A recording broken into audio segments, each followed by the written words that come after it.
Hello everybody, I am present again with a new topic uses of ought।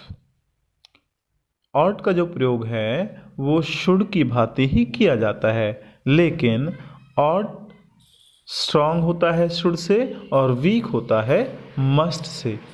देखते हैं पहला use है इसका रिकमेंडेशन, किसी को रिकमेंड करने के लिए, किसी को एडवाइज करने के लिए हम ought का यूज़ करते हैं। जैसे you ought to exercise more, भाई तुम्हें ज़्यादा एक्सरसाइज करनी चाहिए। हम ये भी कह सकते हैं यू शुड एक्सरसाइज मोर, परंतु अगर हम ये कहेंगे यू शुड एक्सरसाइज मोर ये सलाह है, लेकिन अगर हम इससे ज़्यादा एम्फेटिकली, इससे ज़्यादा और प्रभावपूर्ण तरीके से कहना चाहेंगे तो वो होगा you ought to exercise more. इसका नेक्स्ट यूज है प्रोबेबिलिटी के लिए। प्रोबेबिलिटी वही प्रोबेबिलिटी जो हम मस्ट और शुड से यूज करते हैं, शुड के से द्वारा एक्सप्रेस करते हैं, उनके द्वारा व्यक्त की गई प्रोबेबिलिटी की ही तरह ये भी प्रोबेबिलिटी होती है, लेकिन इसकी प्रोबेबिलिटी शुड से स्ट्रॉन्गर होती है, मस्ट से वीकर होती है। जैसे she ought to receive the package tonight. For example, भाई हमारा कोई साथी है, फ्रेंड है, रिलेटिव है, वो वेट कर रहा है, एक्सपेक्ट कर रहा है कि भाई उसे एक पैकेज मिलने वाला है। वो एक्सपेक्ट कर रही है और हम उसे एक्सप्रेस करेंगे कि भाई उसे ये पैकेज मिल जाना चाहिए, यानी प्रोबेबिलिटी, संभावना क्या है, ज़्यादा है। अब जैसे पहला एग्जांपल हमारा हमने मस्ट वाले में दिया था, मस्ट के यूज़ में, कि भाई मस्ट का यूज़ जो होता है वो लॉजिकल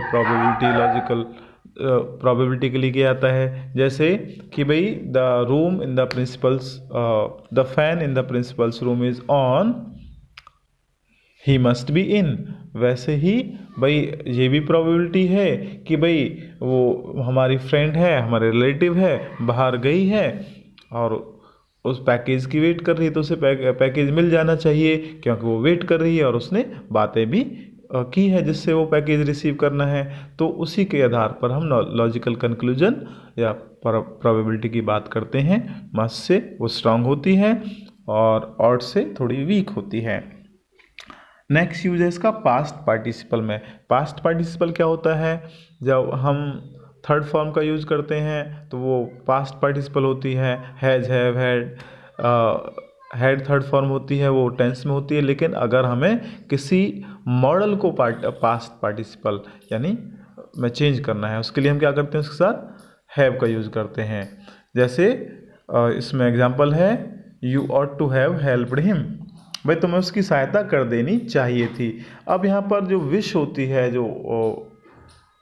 जो कार्य होता है वो अनफुलफिल्ड होता है, मीन्स वो कंप्लीट नहीं होता है। जैसे कि भाई किसी ने मुझसे सहायता के लिए कहा था और मैंने उसकी सहायता नहीं करी है, तो मैं क्या कहूँगा, I ought to have helped him, भाई मुझे उसकी सहायता कर देनी चाहिए थी परंतु मैंने नहीं की।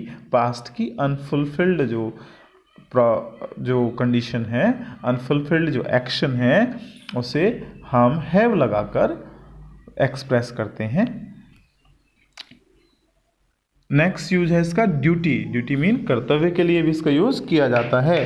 कर्तव्य के लिए शुड का यूज भी किया जाता है, परंतु जब हम अपने कर्तव्य को थोड़ा स्ट्रॉन्ग वे में, मजबूती के साथ एक्सप्रेस करना चाहते हैं तो हम शुड के बजाय ought का प्रयोग करते हैं। जैसे कि we ought to love our neighbours, हमें अपने पड़ोसियों की सहायता करनी चाहिए। तो यहाँ पर जो हमारी ड्यूटी है हम एक्सप्रेस कर रहे हैं थोड़ा स्ट्रॉन्ग वर्ड्स में। नेक्स्ट यूज है इसका इन इंटेरोगेटिव सेंटेंसेस, प्रश्नवाचक वाक्यों में। प्रश्नवाचक वाक्यों में जब हम इसका प्रयोग करते हैं तो एक विशेषता होती है कि हम इसके साथ टू का प्रयोग नहीं करते हैं, बाकी सब जगह इसके साथ टू का प्रयोग करते हैं। जैसे कि ought she call the police, क्या उसे पुलिस को बुला लेना चाहिए। अब यहाँ पर हम ये भी कह सकते हैं should she call the police. Mostly लोग should she call the police को ही प्रेफर करते हैं, लेकिन ought का प्रयोग भी यहाँ पर किया जाता है और ये रेयर है, बहुत कम यूज होता है। Next, ought we complete this now, क्या हमें अब इसको कंप्लीट कर लेना चाहिए, पूर्ण कर लेना चाहिए। यहाँ भी ought का प्रयोग शुड की भांति ही किया गया है प्रश्नवाचक वाक्य में, परंतु ये थोड़ा स्ट्रॉन्गर होता है। इसका जो यूज है वो शुड के स्थान पर किया जा सकता है। अगला जो यूज है इसका नेगेटिव सेंटेंस, नेगेटिव सेंटेंसेस में भी इसका यूज़ किया जाता है और वहाँ भी इसकी यही विशेषता होती है कि इसके साथ टू का प्रयोग नहीं किया जाता है। जैसे you ought not smoke so much, तुम्हें इतना ज़्यादा धूम्रपान नहीं करना चाहिए।